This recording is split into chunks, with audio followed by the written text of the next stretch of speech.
Chào cả nhà. Mọi năm trước gần đến Trung thu là mình đều làm bánh nướng, bánh dẻo để tặng người thân, bạn bè. Năm nay mình thử thách mình bằng những chiếc bánh Trung thu, bánh dẻo hay còn gọi là bánh mochi từ gạo nếp. Mọi người thấy cái bánh của mình làm thuần từ gạo nếp và những nguyên liệu rất là thân thuộc có sẵn ở nhà. Mình tạo hình thành những chiếc bánh hình tròn, hình vuông. Rồi mình mang nó lên thử cho mọi người xem nhé. Chiếc bánh của mình nó dẻo chưa nè. Và trình bày nó lên trên đĩa nè. Những chiếc bánh làm không có bột, không cần lò, không có những cái nguyên liệu căn bản, chỉ dùng những cái nguyên liệu thô sơ trong nhà như là khoai lang, lá chè xanh và gạo nếp.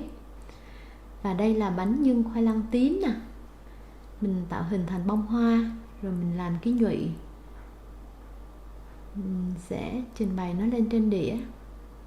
Màu xanh của lá chè xanh, màu tím của khoai lang tím, tất cả đều là màu sắc từ củ quả và lá. Mình zoom lớn lên cho mọi người xem nhé.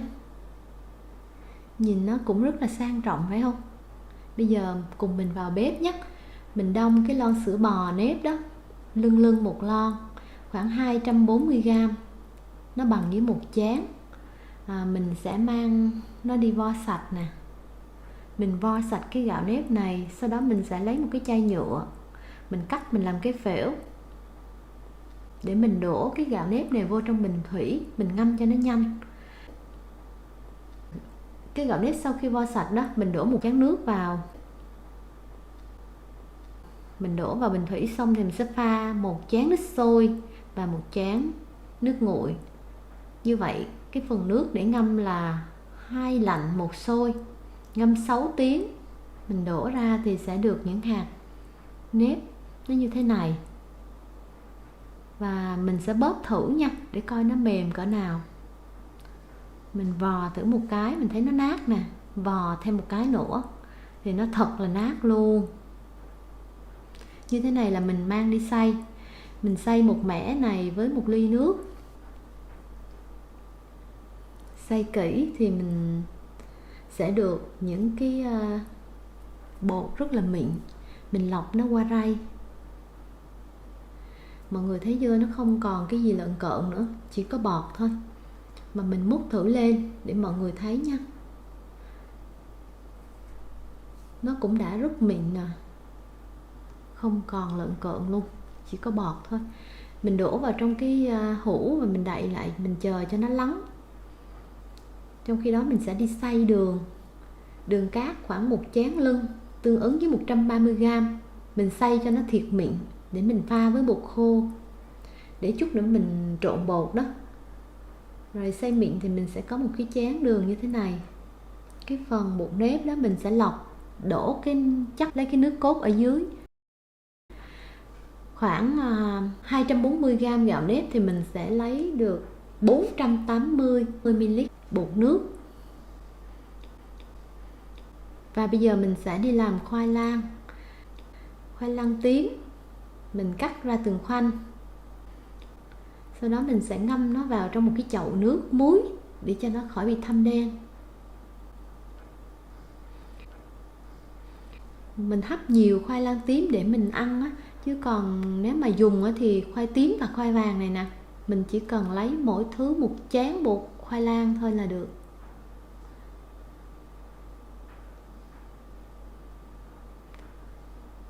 Bây giờ mình mang đi hấp nha. Mình cho cả khoai tím và khoai vàng vào chung với nhau, nhưng mình sẽ để nó rời ra, chứ không thì nó sẽ dính màu qua với nhau đó. Mình đậy lại, mình hấp 20 phút. Mình để lửa vừa như thế này nè. Và nước sôi ấy nha. Từ lúc nước sôi cho tới khi khoai chín là 20 phút nè. Khoai nó rất là bùi nè. Mình gắp ra, mình để cho nó nguội để mình dầm hoặc mình xay nha. Trong khi đó mình sẽ đi lặt lá chè xanh nè. Mình lặt lấy cái phần lá. Mình lấy khoảng 1/2 tô lá chè xanh vậy đó.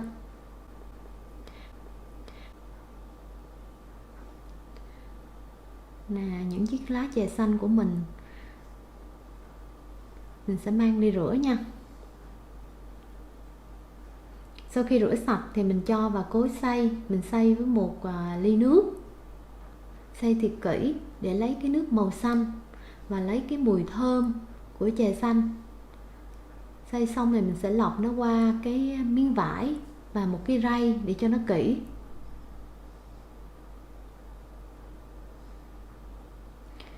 Cái mùi của lá chè xanh khi mà kết hợp với cái mùi của nếp á, nó rất là thơm mọi người. Bây giờ mình vắt, mình lấy cái nước cốt của nó. Rồi cái phần nước này mình sẽ đổ vào trong cái ly để mình chờ cho nó lắng xuống. Rồi mình lấy cái nước cốt thôi. Mình được một ly như thế này nè. Nhìn cái màu của nó đậm ha. Và khi mình hấp lên cái màu nó vẫn giữ màu xanh rất là đẹp luôn. Nè, mình để khoảng 1 tiếng là nó lắng như thế này nè. Rồi mình sẽ đổ chắc cái nước ở trên bỏ đi. Mình lấy cái phần nước cốt ở dưới thôi.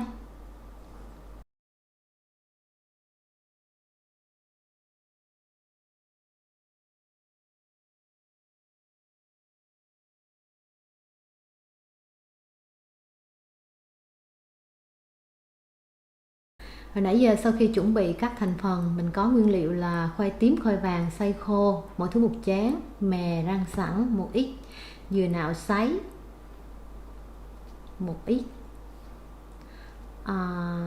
dầu ăn 1 muỗng cà phê, đường 130g xay mịn và cái nước cốt lá chè xanh mình lấy khoảng 3 muỗng thôi nha mọi người. Và đây là cái bột nếp ướt 480ml và 160g bột năng. Và nước cốt dừa, mình cho bột năng vào cái khay hoặc là cái thau, rồi mình trộn cái phần đường xay mịn vào tương ứng với 130g nhé. Đây là cái khẩu vị ngọt thanh. Và 1/4 muỗng muối, rồi mình trộn đều với nhau.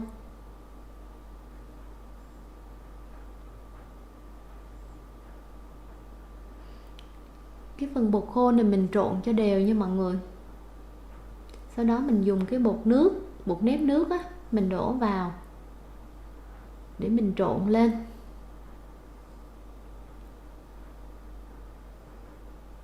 Mình cũng trộn cho nó đều, cho nó mịn vào.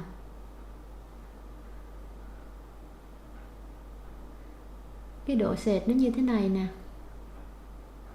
Mình để lên cho mọi người nhìn nha. Rồi mình sẽ chắc nó 1/2 để làm vỏ bánh nè.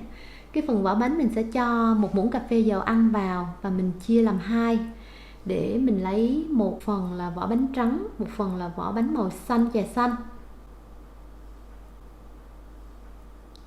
Cái phần chè xanh hồi nãy đó mình đổ vô rồi mình khuấy đều lên.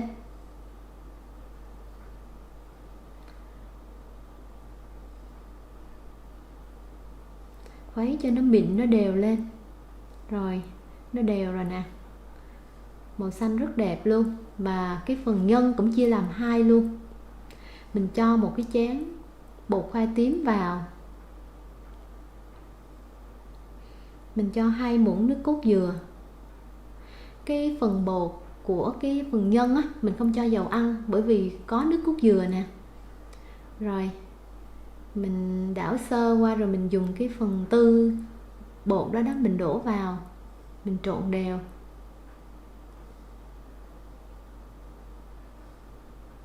Không cần nhồi, mình chỉ cần trộn đều tay như thế này thôi. Rồi khoai lang vàng mình cũng làm tương tự. 2 muỗng sữa dừa. Cái này là sữa dừa đóng lon, mình cho thẳng vào luôn. Nếu mọi người có nước cốt dừa thì mọi người làm nước cốt dừa. Nếu mà nước cốt dừa nó lỏng thì mọi người cho ít lại nha, cho 1 muỗng thôi. Rồi mình đánh đều lên thì nó ra như thế này.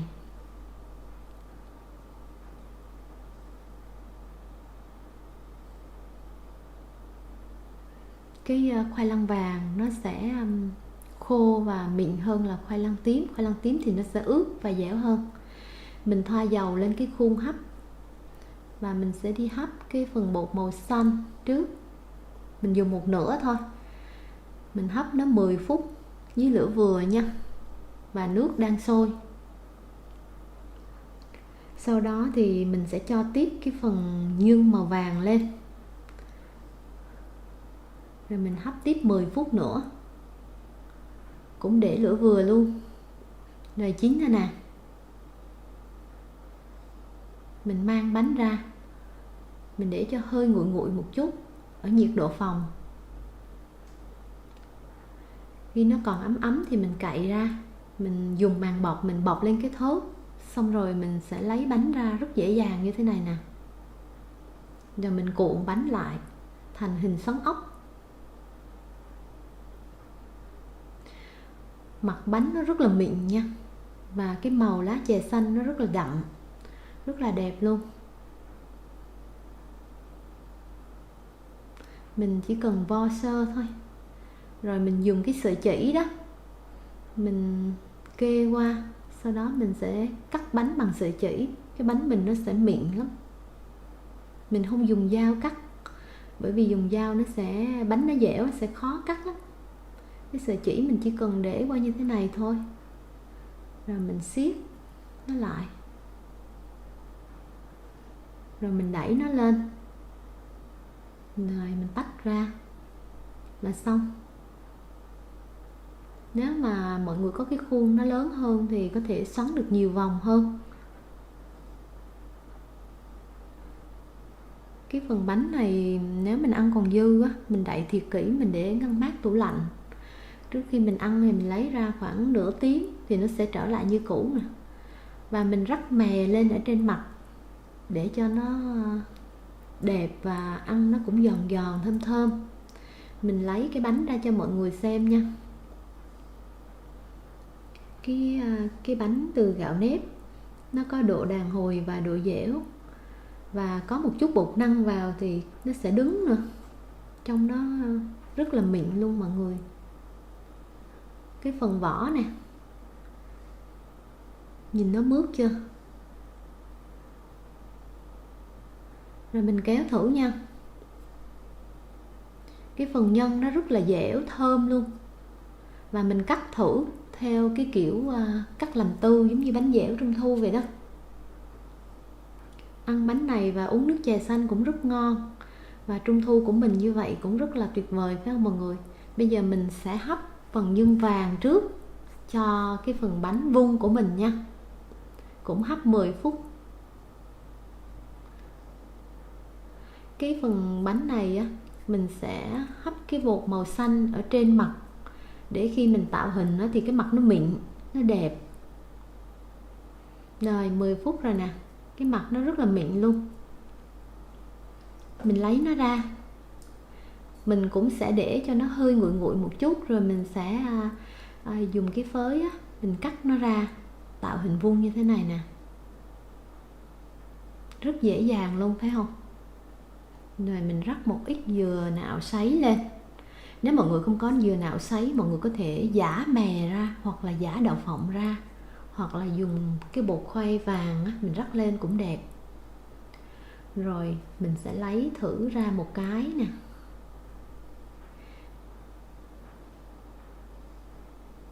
Nó rất là dẻo luôn. Rồi mình trình bày nó lên đĩa nha. Trông nó cũng rất là sang trọng phải không?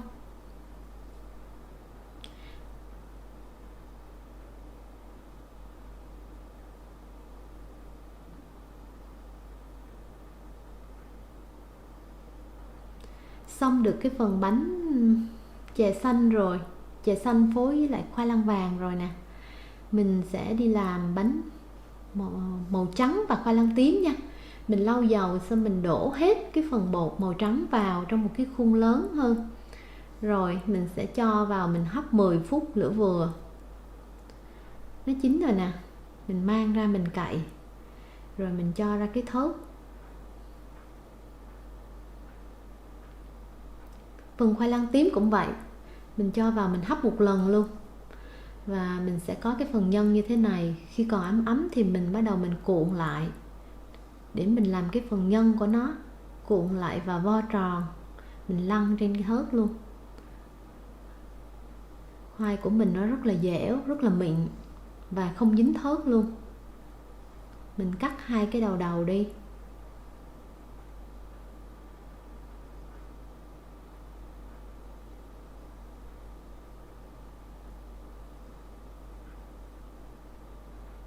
Mình có một cái khối bột nhân như thế này.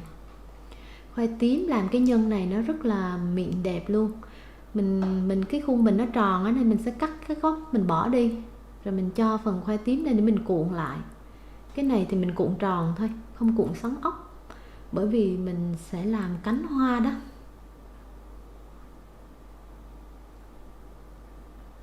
Cái mép thì mình miết nó sơ lại thôi, chút nữa mình ghép vào thì nó cũng che lại. Cái phần thừa của cái nhân mình lại cắt đi, rồi mình cũng dùng cái sợi chỉ đó, mình cắt nó ra thành từng khoanh bánh tròn như thế này nè. Cái sợi chỉ này rất là dễ cắt luôn, và cắt nó rất là mịn luôn. Tại vì cái bánh của mình á, mình làm ra còn ấm ấm là mình đã cắt ngay. Nếu mà mọi người để nguội thêm nửa tiếng nữa thì sẽ đứng lại, và cũng rất là dễ cắt luôn. Cũng đơn giản đúng không? Mình dùng 2 cái chiếc đũa, mình kẹp nó lại để thành cái cánh hoa. Rồi sau đó mình lấy cái khoai lang vàng đó, mình chấm một chút mè, mình tạo cái nhụy, những cái bông hoa 4 cánh như thế này nè. Rồi mình trình bày lên đĩa nha. Theo một cái đĩa mới nè, mình sẽ cho cái bánh tím ở giữa. Nhìn nó cũng dễ thương quá phải không? Xoay một vòng cho mọi người xem. Rồi mình cũng bỏ thêm bánh nhân khoai tím lên trên cái đĩa lúc nãy nè. Như thế này là trung thu của mình cũng rất là vui và tuyệt vời phải không mọi người? Nếu mọi người thích công thức của mình, mọi người có thể làm thử nha. Rất dễ dàng. Và chúc mọi người thành công. Nếu thấy video hữu ích, nhớ like, share, đăng ký kênh để ủng hộ mình ra nhiều video mới hay hơn nữa. Cảm ơn mọi người đã xem video. Tạm biệt, hẹn gặp lại.